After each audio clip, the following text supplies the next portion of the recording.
नमस्कार. प्रेमिलास रेसिपीमध्ये तुमचं सर्वांचं खूप खूप खूप स्वागत.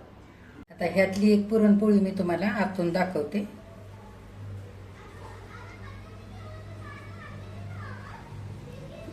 हे बघा, छान आतपर्यंत पुरण पसरलेलं आहे पोळीमध्ये. मस्त मऊ लुसलुशीत अशा ह्या पुरणपोळ्या झालेल्या. लगेचच आपण रेसिपीला सुरुवात करूया. आज आपण प्रेमिलास रेसिपीमध्ये होळीच्या सणासाठी छान अशा मऊ लुसलुशीत पुरणपोळ्या तयार करतोय.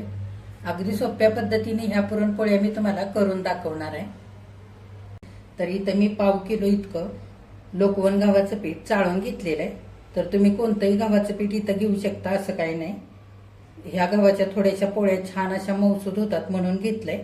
आणि मी पुरणाकरता चण्याची डाळ भिजत घातलेली, ती मी कुकरला शिजवणार आहे. त्याच्यासाठी पीठ आधी मळून घ्यायचंय, म्हणजे आपली मळलेली कणिक छान भिजण्याकरता भरपूर वेळ मिळेल. जर तुम्ही टोपामध्ये पुरण शिजवणार असाल तर आधी पुरण शिजाय घालायचं आणि नंतर लगेचच कणिक मळून घ्यायची, म्हणजे सगळा स्वयंपाक होईपर्यंत कणिक आपली 1.5 ते 2 तास छान मुरते आणि खूप अशी कणिक आपल्याला मळून घ्यावी लागत नाही. तर आता आपण आधी कणिक मळूया. इथे सगळं पीठ घेतलेलं परातीमध्ये घेऊया. आता इथं मी 2 चमचे इतका मैदा घेतलेला आहे. थोडासा 2 चमचे मैदा आपल्याला घालायचा आहे. जर तुम्हाला अर्धा मैदा आणि अर्ध गव्हाचं पीठ वापरायचं असेल ना तरी सुद्धा वापरू शकता. हा मैदा कशासाठी घालायचा आहे की पोळ्या छान मऊ व्हाव्यात आणि लाटताना फुटू नयेत म्हणून. तर फार मी घेतलेला नाहीये, अगदी 2च चमचे घेतलेले आहे. आणि चवीनुसार मीठ घालूया. आणि 1/2 चमचा इतकी हळद घेतलेली, छान पुरणपोळीला रंग यावा म्हणून हळद घालूया. आता पोळ्या करता आपण कणिक मळतोय, तर इथे मी 2 चमचे तेल चांगलं कडकडीत गरम करून घेतलेलं आहे, म्हणजे आपल्या पोळ्या मस्त मऊसूद होतील. तर आता घातलेलं तेल थोडंसं थंड झालंय. हाताने चांगलं पिठामध्ये एकजीव करून घेऊया आणि सगळ्या पिठाला चांगलं चोळून लावून घेऊया. म्हणजे आता तेलाचं मोहन घातलेलं चांगलं पिठाला चोळून घेतलेलं आहे. कणिक मळल्यानंतर सुती कापडामध्ये बांधून आपल्याला पाण्यामध्ये मुरण्यासाठी ठेवावं लागत नाही. तर असं नेहमी कणिक मळायच्या आधी थोडंसं मोहन घालायचं, तेलाचं किंवा तुपाचं, म्हणजे छान आपली कणिक मऊसूद तयार होते. आता थोडं थोडं पाणी घालूया आणि चपातीला कसं पीठ मळतो त्याच्यापेक्षा थोडंसं सैल असं पीठ मळून घेऊया. हे बघा, चपातीला कणिक मळतो ना, अगदी तशी मी इथं मळून घेतलेले. आता थोडंसं आपण पाणी घेऊया हातावरती आणि थोडं पाणी लावून चांगली मऊसूद मळून घेऊया.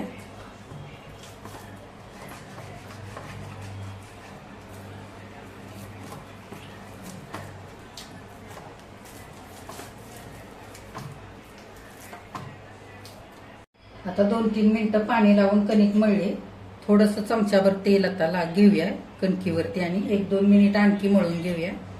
आता कणकेचा गोळा मी एका भांड्यामध्ये काढून घेतलेला आहे. मळल्यानंतर त्याच्यावरती थोडंसं ओलं करून पिळून घेतलेलं आपल्याला हे सुती कापड असं झाकून ठेवायचंय. तर इथं मी 1/2 किलो चण्याची डाळ स्वच्छ निवडून 2-3 पाण्याने धुवून घेतली आणि भरपूर पाणी घालून 1 तासभर भिजवून घेतलेले. छान आता इथे आपली अशी डाळ भिजलेली आहे. आता इथे मी ज्या वाटीने डाळ मोजून घेतली त्या वाटीने 5 वाट्या इतकं पाणी आधीच उकळण्यासाठी कुकरमध्ये ठेवलेलं आहे डाळ शिजवण्याकरता. जर तुम्हाला कटाची आमटी करायची असेल तर 1-2 वाट्या तुम्ही आणखी पाणी थोडंसं वाढवू शकता. किंवा जर तुम्हाला कटाची आमटी करायची नसेल तर ज्या तुम्ही भांड्याने डाळ मोजून घेणार त्याच भांड्याने दुप्पट पाणी घालायचं. सगळी डाळ आपण घालूया कुकरमध्ये. मी थोडंसं पाणी डाळीतलं काढलेलं आहे आणि 1 वाटीभर पाणी उरलेलं आहे, ते मी सगळंच कुकरमध्ये घालते. आता डाळ शिजताना आपल्याला थोडीशी 1/2 चमचा हळद घालायची, म्हणजे पुरणाला छान रंग येईल. आणि 1 चमचाभर तेल घालायचे, जेणेकरून डाळ छान मऊसूद शिजेल आणि कुकरमधून पाणी सुद्धा बाहेर येणार नाही. डाळ शिजताना आपण एकदा चांगली डाळ हलवून घेऊया. आता आपण झाकण लावूया कुकरला आणि कुकरच्या 3 शिट्ट्या करून घेऊया. जर बिना भिजवता तुम्ही डाळ कुकरला लावत असाल तर 5 ते 6 शिट्ट्या करून घ्यायच्या, म्हणजे डाळ चांगली मऊसूद शिजते. आता कुकरच्या 3 शिट्ट्या झालेल्या आहेत आणि कुकर चांगला थंड झालेला आहे. आपण झाकण उघडूया.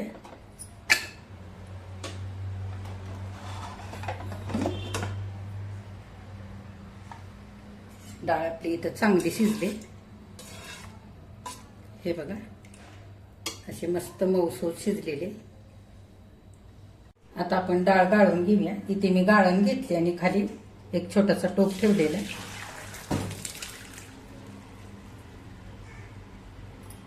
आता सगळं डाळीतलं पाणी गाळून निघण्यासाठी अशीच टोपावरती गाळण आपण 5 मिनिटांकरता ठेवूया. आता 5 मिनिटं झालेली. डाळ चांगली नितळलेली. पुरणाला लगेचच चटका देऊन घेऊया. आता पुरणाला चटका देण्यासाठी ज्या कुकरमध्ये डाळ शिजवली होती तोच कुकर मी पुन्हा गॅसवरती ठेवलेला आहे. कुकरमध्ये सगळी डाळ घालूया. आता ज्या वाटीने 2 वाट्या भरून चण्याची डाळ मोजून घेतली होती त्याच वाटीने 2 वाट्या इतका गुळ मी सुरीने चिरून घेतलेला आहे. गुळ किंवा अर्धी साखर अर्धा गुळ असंही ते घेऊ शकता. चांगलं मिसळून घेऊया.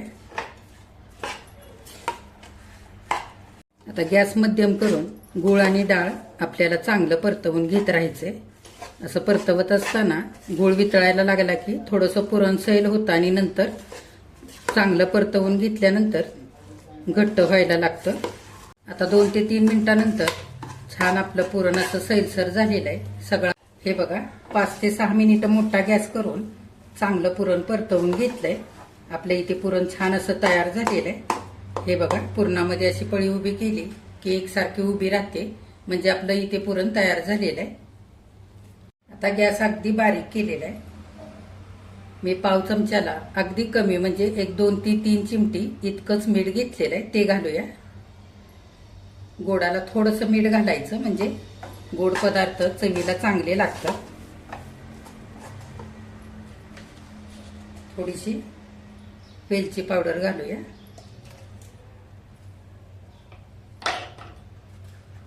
आणि इथे मी सुंठ पावडर घेतली ती पण घालूया 1 चमचाभर. आता थोडंसं पुरणामध्ये जायफळ किसून घालूया. थोडंसं घालायचं सुगंधापुरतं. आता 1 मिनिटभर गॅस बारीक करून मी पुरण चांगलं आणखी परतवून घेतलंय. आता गॅस बंद करूया आणि हे पुरण आपण गाळण्यासाठी खाली उतरवून घेऊया. कुकरला जेव्हा आपण डाळ शिजवतो तेव्हा काय होतं एखाद्या वेळेला पुरण अगदी मोकळं मोकळं होतं, ओलसरपणा राहत नाही. तर अशा वेळेला काय करायचं आपण डाळ शिजवताना जे पाणी काढलंय त्यातलं 1 चमचाभर पाणी पुरणामध्ये घालायचं म्हणजे एकसारखं पुरण छान मऊसूत तयार होतं. आणि खूप जर सैल झालेलं असेल आणि पोळ्या लाटताना फुटत असतील तर अशा वेळेला काय करायचं ते पुरण पुन्हा कढईमध्ये घ्यायचं आणि त्याच्यामध्ये 2 चमचे बेसनचं पीठ घालायचं आणि बेसनचं पीठ आणि पुरण चांगलं 1 2 4 मिनिटं परतवून घ्यायचं. असं केल्याने सुद्धा पुरण छान घट्ट तयार होतं, एकजीवपणा येतो आणि पोळ्या आपल्या लाटताना अजिबात फुटत नाही. आता पुरण गरम असताना चाळणीतून आपण बारीक करून घेऊया. थोडं थोडं पुरण घ्यायचं आणि पेलेने किंवा एखाद्या छोट्याशा तांब्याने गाळून घ्यायचं. असं गरम असताना पटकन आपण असं पुरण गाळणीवरनं गाळून घेतलं की लवकर गाळलं जातं आणि पटापट होतं. हे बघा सगळं चाळणीतून पुरण इथे आता गाळून झालेलं आहे. एकजीव करून घेऊया आणि लगेचच पोळ्या करायला घेऊया. आता 1 तास झालेला आहे. पोळ्याची कणिक आपण मळून ठेवली होती. हे बघा कणिक छान मुरलेली. आता आपण थोडंसं तेल घेऊया हातावरती आणि कणिक एकदा थोडीशी मळून घेऊया. तर ह्याच वाटीमध्ये मी मळून घेते. थोडीशी मऊ करायची अशी मळून. हे बघा तेल लावून चांगली 3 4 मिनिटं कणिक मऊ करून घेतलेली. छान अशी लवचिक झालेली. हे बघा पुरण जितकं मऊ ना तितकीच कणिक सुद्धा मऊच ठेवायची एकसारखं दोन्ही म्हणजे पोळ्या छान अशा लाटल्या जातात, फुटत नाही. आता आपण लगेचच पोळ्या करूया. मी इथे पोळ्याला लावण्यासाठी गव्हाचं पीठ चाळून घेतलंय. थोडासा कणकेचा गोळा आपण घेऊया. आपल्याला किती मोठी किंवा लहान पोळी करायची त्या अंदाजाने कणकेचा गोळा घ्यायचा तयार करून. हे बघा कणकेपेक्षा थोडासा मोठा मी पुरणाचा गोळा तयार करून घेतलाय. आता आपण ही कणिक थोडीशी पिठामध्ये घोळवून घेऊया. चांगली झाडून घ्यायची आणि अशी गोल करून घ्यायची. मधल्या भागामध्ये थोडंसं जाड राहिलं तरी पण चालतं. कडेने चांगलं पातळ अशी वाटी तयार करायची पुरण भरण्यासाठी. आता कणकेची आपली छान अशी गोल वाटी तयार झालेली आहे. आता ह्याच्यामध्ये पुरणाचा गोळा भरायचा आणि दोन्ही अंगठ्याने असा खालच्या बाजूला दाबून उंडा तयार करायचा.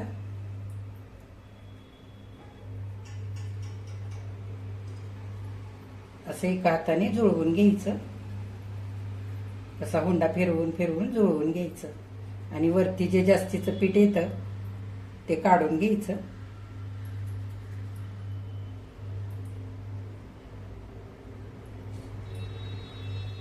आणि त्याच जागी असं उरलेलं पीठ असं दाबून बसवायचं. आपला छान पोळ्याचा उंडा इथे तयार झालेला आहे. आता उंडा पिठामध्ये थोडासा गोळवून घेतलाय. दोन्ही हाताने असा थोडासा गोल करायचा. पोळपाटावर ठेवून असं एका हाताने हलकंसं दाबून घ्यायचं म्हणजे छान असं सगळीकडे पुरण पसरतं. पीठ थोडंसं कमीच वापरायचं पोळी लाटताना. हलक्या हाताने पोळी लाटून घ्यायची. छान एकसारखी पोळी लाटून घेऊया. मधल्या भागामध्ये जास्त लाटायचं नाही. कडेने पोळी चांगली लाटून घ्यायची. कडा पातळ लाटायच्या आणि मधल्या बाजूला थोडीशी जाडसर अशी ठेवायची. तर तुम्हाला आवडते तेवढी तुम्ही लहान मोठी ही पोळी बनवू शकता. हे बघा पोळी छान अशी पातळ लाटून घेतली. आता आपण भाजून घेऊया. आता पोळी भाजून घेण्यासाठी तवा गॅसवरती ठेवलेला आहे. गरम झालेला आहे तवा. आता आपण पोळी घालूया तव्यावरती.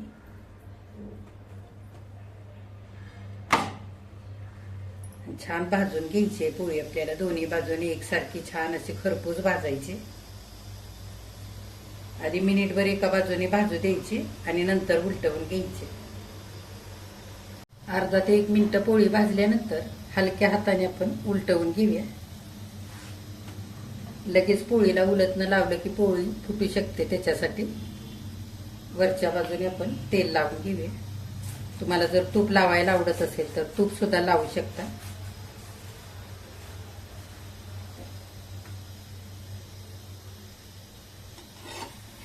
पोळी उलटवून दुसऱ्या बाजूने पण आपण तेल लावून घेऊया. बघा छान टम्म फुगलेली आहे पोळी.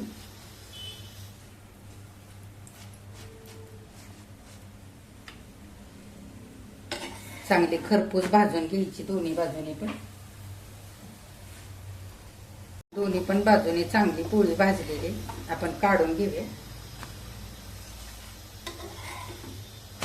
आणि उरलेल्या पोळ्या सगळ्या ह्याच पद्धतीने करून घेऊया. बघा होळीच्या सणासाठी छान अशा मऊ लुसलुशीत पुरणपोळ्या करून तयार झालेल्या आहेत खाण्यासाठी. किती छान झाल्यात बघा. ह्या पोळ्या तुम्ही गुळवण्यासोबत किंवा दुधासोबत खाऊ शकता किंवा तुपासोबतही छान लागतात खायला. तर आता तुम्ही सुद्धा सणासाठी अशा नक्की पोळ्या बनवून बघा. अगदी सोप्या पद्धतीने मी करून दाखवलेले आहेत. तुम्ही केल्यानंतर कमेंट करायला अजिबात विसरू नका. आजची जर रेसिपी आवडली असेल तर एक लाईक सुद्धा करा. आणि जे कोणी आत्ता माझ्या रेसिपीज नव्याने बघत आहेत त्यांनी माझ्या चॅनेलला जरूर सबस्क्राईब सुद्धा करा.